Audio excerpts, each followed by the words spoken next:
Hi, I'm Michelle Sterling for Friends of Science Society, and today I'd like to read you a book review by Burney.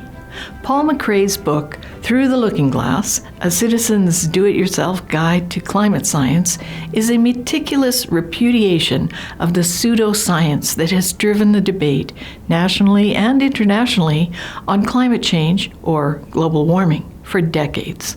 The fact that apocalyptic prophecies by experts like Al Gore and Greta Thunberg have not materialized should be proof enough. But MacRae digs deeper to expose the fallacies versus the facts. His views command new currency as many countries focus on more pressing and practical priorities for public funds.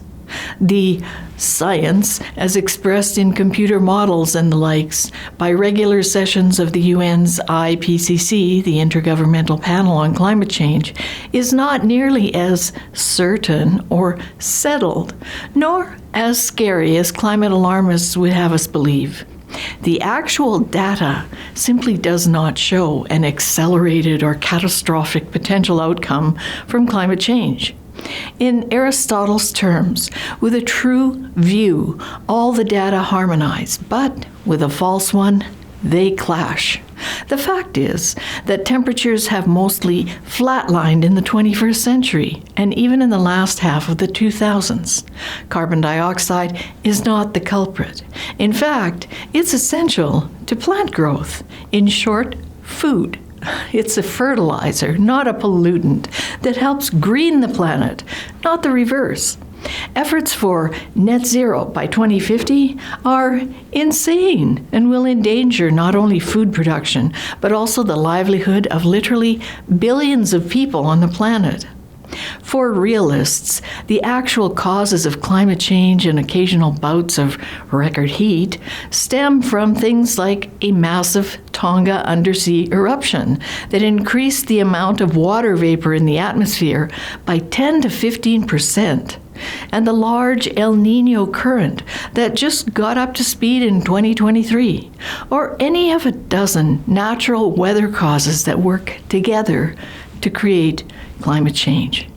Humans have been dealing with these for thousands of years, mostly with success by finding affordable, engineer-based solutions, better fire management, better flood controls, better channeling, and the use of water resources to reduce drought.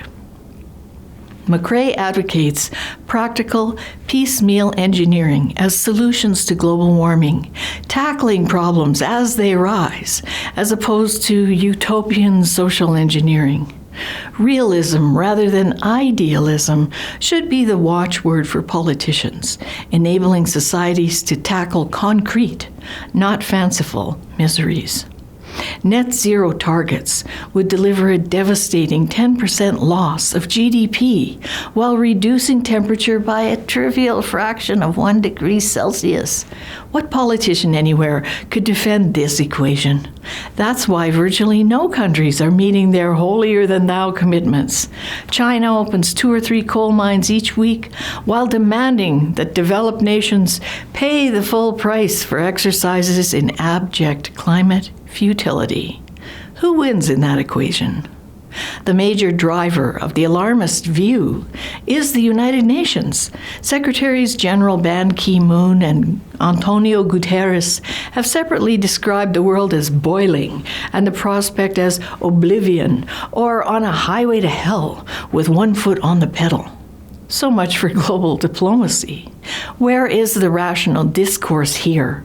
Or from the IPCC's 5-year reviews, which are, in turn, reviewed by governments, but produced by a small but biased group of environmental activists, a process that's hardly the best guarantee of the objectivity and transparency promised by the IPCC mission statement. Critics or skeptics are denounced as deniers. Climate alarmists lie or distort facts to promote their ideology, creating scary stories to get public attention. Fear-mongering zaps rational thought. Net zero by 2050 will be astonishingly expensive, $275 trillion, or 9.5 trillion per year for almost no gain in net cooling. But what will this funding replace? Where is the cost-benefit analysis? MacRae contends forcefully the idea that humanity faces an existential challenge, a threat to our very existence from climate change, is absurd and not supported by any empirical evidence whatsoever. In fact, he presents a lot of empirical evidence that we aren't headed to a climate disaster. According to the Wall Street Journal, a 2024 study by Germany's Potsdam Institute for Climate Impact Research alleged that actions causing climate change would wipe out the equivalent of the North American economy and then some every year. Other scientists flagged serious problems with the study. There were so many errors that Nature subsequently retracted it. The Wall Street Journal concluded, if progressives want to know why Americans don't believe the claims of the climate apocalypse, it's because so much of the climate science has been shown to be unbelievable. As MacRae notes, the debate has been groupthink on steroids. The real alarmist agenda, according to MacRae, is to radically restructure our social, political, and economic systems along what can only be called communist lines, in the process destroying liberal Western civilization as we know it.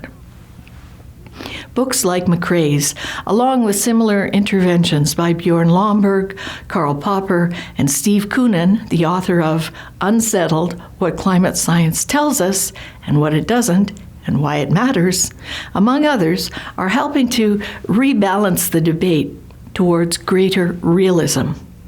Mark Carney, who, along with his wife, was once a fervent champion of dire climate change prophecies, is, as Prime Minister, deftly backpedaling or appearing to moderate his stance to reflect Canada's high dependence on the riches of our fossil fuel energy resources. If he cannot lead his Liberal caucus to adopt that realistic position, or if he chooses not to, in favor of continuing to enact net zero policies while seeming to do his damnedest to support fossil fuel exports, he'll not succeed on either. The U.S. under Trump has moved even farther away from the UN consensus, as have several European countries who sense higher, more urgent needs for government expenditures and search for a pragmatic blend that preserves not only their environment, but also their livelihood. Greta Thunberg, the poster child for global alarmism, laments that climate change is stealing my future. MacRae contends convincingly that climate alarmism, if allowed to continue, really will steal the future of our kids and grandkids, making them both less prosperous and less free. A realistic position based on fact, not fantasy, and one that I heartily endorse. So that's a review of Paul MacRae's book. Derek H. Burney is a former 30-year career diplomat who served as ambassador to the United States of America from 1989 to 1993. For Friends of Science Society, I'm Michelle Sterling.